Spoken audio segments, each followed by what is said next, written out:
हमारे काफ़ी सारे व्यूअर्स ने कमेंट करके हमसे रैबिट फार्मिंग बिजनेस के लिए रिक्वेस्ट किया था। तो आज इस वीडियो में मैं आपको रैबिट फार्मिंग बिजनेस के बारे में डिटेल्स में बताऊंगी। जैसे कि इस बिजनेस को कितने रैबिट से शुरू करना चाहिए, उसमें कितना इन्वेस्टमेंट लगेगा, कितने दिनों के बाद इनकम शुरू होगी और इस फार्मिंग में क्या क्या सावधानियां रखनी पड़ती है, कितना मुनाफा होगा इत्यादि। हेलो फ्रेंड्स, मैं हूं श्वेता सिंह और आप देख रहे हैं श्वेता टेक टिप्स। दोस्तों, इस तरह के वीडियो लाने के पीछे हमारी यही कोशिश होती है कि लोग अपने गांव में रहकर ही अपना खुद का बिजनेस शुरू कर सके और अच्छा पैसा कमा सके। तो दोस्तों, रैबिट फार्मिंग से रिलेटेड जानकारी के लिए हम आपको ले चलते हैं आस्था रैबिट फार्मिंग, जो कि हरियाणा स्टेट के जिंद डिस्ट्रिक्ट में है।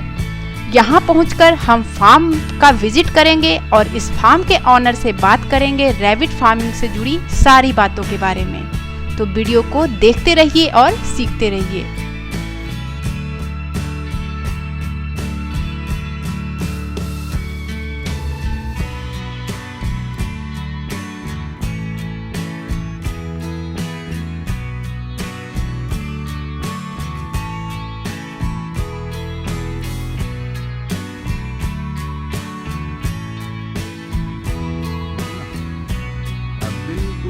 सामने से रोड से जैसे ही आप नीचे आएंगे, बिल्कुल सामने से बिल्कुल सीधा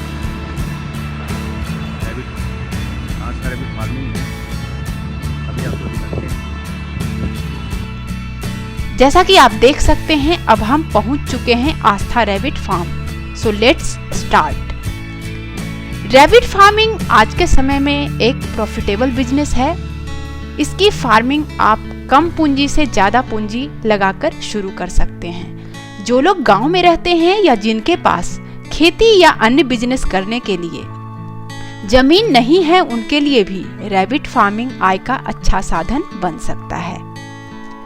रैबिट फार्मिंग हम पेट यूज के लिए, उसके बॉडी के फर या खाल, उसकी meat, even government agriculture industry में रिसर्च के लिए भी सेल किया जाता है। इसके मीट में 0% कोलेस्ट्रॉल होता है, जो कि हार्ट पेशेंट के लिए काफी फायदेमंद होता है।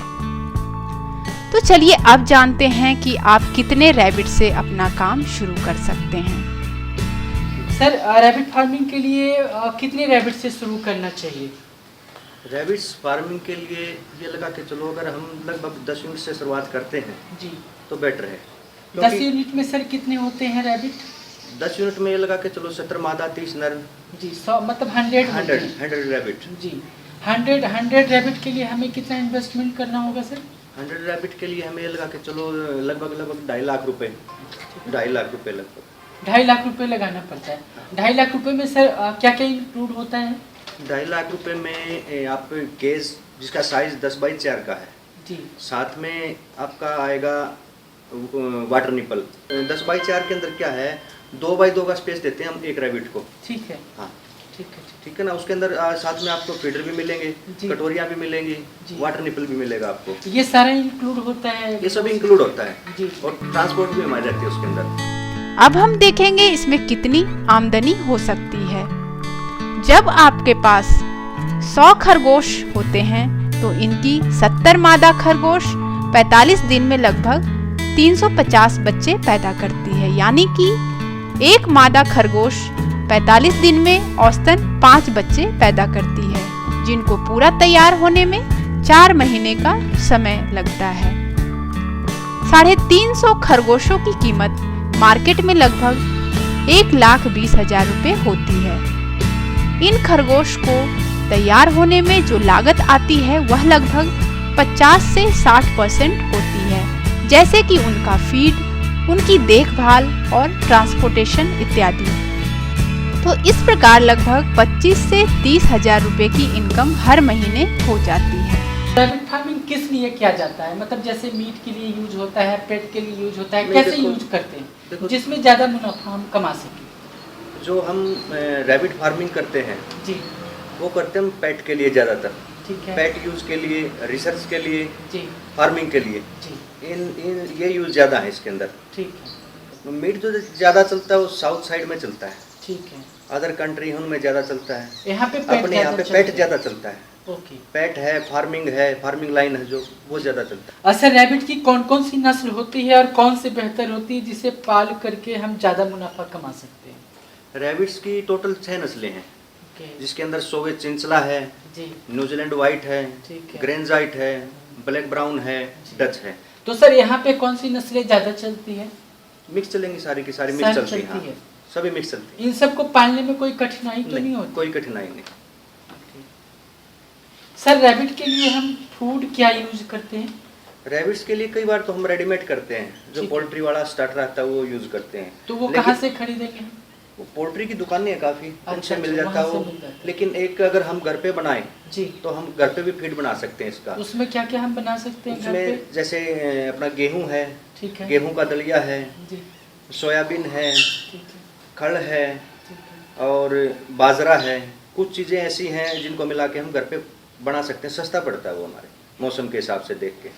सर एक एवरेज कितना पड़ जाता है एक दिन का अगर हम 100 के लिए फूडिंग करते हैं तो कितना पड़ जाता जो है? पर रैबिट जो हम फीड डालते हैं, जी। पर रैबिट 100 ग्राम फीड डालते हैं एक टाइम। एक टाइम? हाँ, और एक टाइम डालते हैं ग्रीन के अंदर बरसिन है, जी रजका है, जी। जई है, मक्का है, घास है। तो ये तो फार्मर लोग के यहाँ से अवेलेबल होता है? हाँ, मिल जाता है। अच्छा सर दिन भर में कितना बार फीड दिया जाता है? एक ही बार एक ही बार फीड डालते हैं। एक टाइम ग्रीन डालते हैं। अच्छा, काफी 2 बार फीड डालते हैं, मतलब एक ग्रीन और एक वो दोनों मिला करके डालते हैं? हाँ, एक बार तो खाली फीड डाल देंगे फीडर के अंदर। जी। एक टाइम जैसे शाम को सपोज करो, शाम को हमने फीड डाल दिया जी और मॉर्निंग में ग्रीन दे दिया। जी। सर रैबिट फार्मिंग में क्या क्या सावधानी बरतनी चाहिए? रैबिट फार्मिंग के अंदर एक तो साफ सफाई अहम है। जी जितनी आप साफ सफाई रखेंगे, बीमारियां उतनी कम आएंगी। ठीक। इसमें क्या क्या डिजीजेज आती है और कोई डिजीजेज आती है तो उसको हम कैसे कंट्रोल करते हैं? डिजीज तो देखो, बीमारियों की हम बात करें तो जी। हर प्रकार की बीमारी हर जानवर में आती है। जी जी लेकिन फर्क कितना है वो सहन कितना करता है। जी। रैबिट की बीमारियों से जो मोर्टेलिटी दर है वो बहुत ही कम है। अच्छा मृत्यु दर बहुत कम है इनकी। अच्छा सहन शक्ति ज्यादा है इनकी। अच्छा। हाँ। और अगर कुछ होता है तो उसके लिए क्या उसमें मतलब मेडिसिन यूज करते हैं हम, नॉर्मल मेडिसिन है। तो जब कोई बंदा सर लेने आता है तो आप उसको ट्रेनिंग देते हैं इन सब हाँ। सारी चीजों की? देखो, जो हमें प्रैक्टिकल नॉलेज हमें है जी। वो हम उसको सारी बता देते हैं, ठीक उसको है। समझा देते हैं अच्छी तरह। जी जी ठीक है सर। रैबिट अगर मतलब रैबिट ज़्यादा स्वस्थ रहे उसके लिए हमें कुछ करना चाहिए? बिल्कुल, क्या करना चाहिए सर? दिन में एक बार तो साफ सफाई रखो आप। ठीक है जिस बर्तन में आप खाना डालते हो जी। उसकी साफ सफाई बहुत जरूरी है। अच्छा ठीक है ना। जी। जो भी आप खाना डालते हो, जी खाने के अंदर ये देखना है भाई कोई फंगस ना हो, ठीक ठीक है ना, कोई बैक्टीरिया ना हो, जी। साफ सुथरा हो जो कुछ भी हो। जी। हाँ।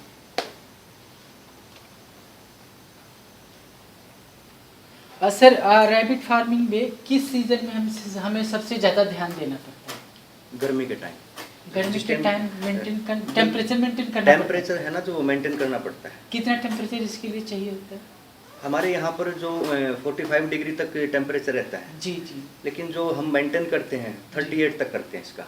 अच्छा, वो तो बेटर है। उसके लिए सर हम क्या कर सकते हैं? उसके लिए सबसे पहले तो जिस टाइम आप शेड बनाओगे ना, जी। जगह बनाओगे, जी उसकी छत की जो ऊंचाई है वो थोड़ी ज्यादा रखो, ठीक है ताकि गर्मी कम बने। ठीक है ठीक है ना। जी। चारों तरफ जाली लगाओ फार्म के, ठीक है ताकि हवादार रहे वो, गर्मी कम बने उसके अंदर। ठीक है। उसके बाद हम क्या करते हैं, फार्म के चारों तरफ बोरी का पलड़ लगा देते हैं। हाँ ठीक है ना। उसके ऊपर हम क्या करते हैं, 1.5 इंची पाइप लगा देते हैं प्लास्टिक की पानी वाली।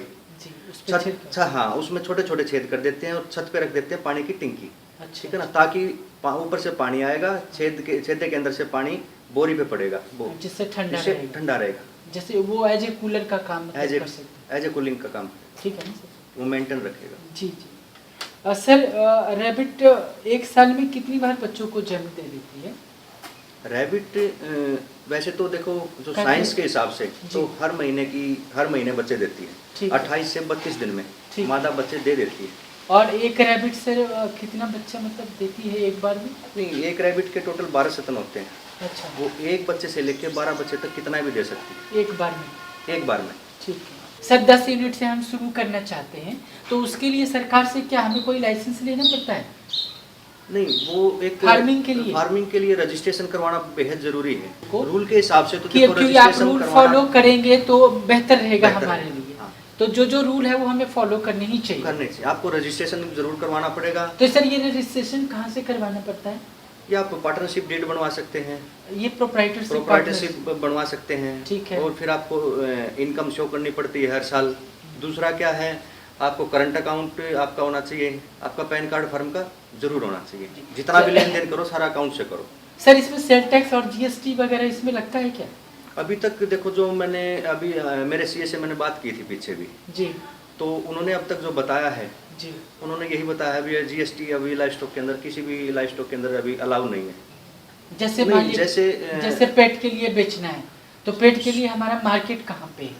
आपका दिल्ली में भी मार्केट है जी, आपका लगभग हर डिस्ट्रिक्ट हर स्टेट के अंदर मार्केट है पेट की। तो जी जी, ठीक है ना, जहाँ लोग घरों में पालते हैं, शौक के लिए लेके जाते हैं जी, हर जगह पे आपको पेट की दुकानें मिल जाएंगी। आप उनसे कांटेक्ट भी कर सकते हो, ठीक है ना, उनको बेच सकते हो आसानी से, बिल्कुल आसानी से बिक जाएगा। अगर फिर भी आपका नहीं बिकता तो हम भी खरीद लेते हैं कई बार, हमारे पास डिमांड होती है। सर आपने बताया था मुझे कि हम बाय बैक एग्रीमेंट करते हैं। हाँ, तो बाय बैक एग्रीमेंट आप क्या होता है और उसको कैसे करते हैं और कितने दिनों के लिए करते हैं?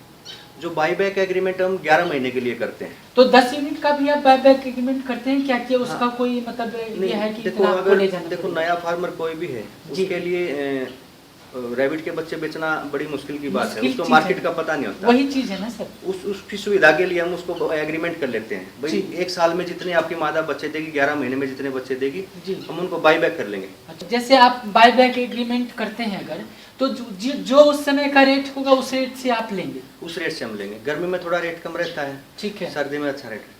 अच्छा अच्छा, इसमें सर कोई वैक्सीनेशन की भी जरूरत पड़ती है? हाँ बिल्कुल पड़ती है, जैसे अपना आयरोमेक्टिन है, हाईटेक जिसे बोलते हैं। जी जी, क्योंकि इसके अंदर जो खारिश की शिकायत सबसे ज्यादा रहती है, ठीक है, चर्म रोग जिसे हम बोलते हैं उसकी शिकायत ज्यादा रहती है, क्योंकि इसके पेशाब में अमोनिया है। ठीक है ना जी, वो आप हर तीसरे महीने करनी पड़ती है वो। अच्छा अच्छा, तो हर एक को वैक्सीनेशन करना पड़ता है। सर का ये कहना था कि बेशक अगर आप रैबिट फार्मिंग शुरू करना चाहते हैं तो आप यहाँ पे आएँ, एक बार सर से बात करें। और मैं ये नहीं सर का ये नहीं कहना है कि आप यहीं से इंफॉर्मेशन लें, आप 10 जगह घूमें, 10 जगह से बात करें और जहां आपको यकीन हो आप वहीं से लें। सर का कहना ये है, तो आप यहाँ पे आएँ, सर से एक बार बात करें। अगर आपको लगता है कि सर सही इंफॉर्मेशन दे रहे हैं तो आप यहाँ से लें, अदरवाइज आप सारे जगह से पता लगा करके आपको लगता है कि जहाँ पे हमको सही इंफॉर्मेशन मिल रही है या सही बातें मिल रही है तो आप वहाँ से लें। तो ऐसा मुझे लगता है कि इस मार्केट में ऐसा कोई बंदा नहीं मिलेगा जो सही सही आपको संजय जी की तरह बता पाएगा। तो एक बार आप जरूर सोचें और यहाँ पे आएँ। आप मेरे पास अगर आएंगे तो कुछ ना कुछ आपको सीखने के लिए मिलेगा। जी बिल्कुल बिल्कुल, आपका जो अगर फार्मिंग करने से पहले अनुभव है ना जो जी, वो आपको नुकसान से बचा देगा। जी सर, इसकी फार्मिंग शहर से कितनी दूर पे करना चाहिए? आप शहर से थोड़ी दूर करें, हाँ, ताकि इन रैबिट को भी कोई दिक्कत ना हो, तो आम जनता को भी कोई परेशानी ना हो। जी जी, रैबिट फार्मिंग में आप जितनी साफ सफाई रखेंगे उतनी कम बीमारियां होंगी, उतनी रैबिट स्वस्थ होंगी और आपका बिजनेस दिनों दिन ज़्यादा अच्छा चलता रहे। Okay sir, thank you. तो दोस्तों आपने देखा कि रैबिट फार्मिंग कम स्पेस और कम लागत में ही शुरू किया जा सकता है। अगर आप खरगोश पालन का व्यवसाय करना चाहते हैं तो यह फार्म आपको सारी सुविधाओं के साथ साथ पूरी जानकारी देती है। इस फार्म का कॉन्टैक्ट नंबर मैंने वीडियो के डिस्क्रिप्शन में दे दिया है, तो आप कॉल करके इनसे सारी जानकारी ले सकते हैं और अपना व्यवसाय शुरू कर सकते हैं। दोस्तों अगर आपको हमारा यह वीडियो अच्छा लगा हो तो लाइक करें और ज़्यादा से ज़्यादा शेयर करें ताकि ज़्यादा से ज़्यादा लोगों को इसका लाभ मिल सके, और हमारे चैनल को सब्सक्राइब जरूर करें। मिलते हैं आपसे अगले वीडियो में एक नई जानकारी के साथ। Thanks for watching my video, bye.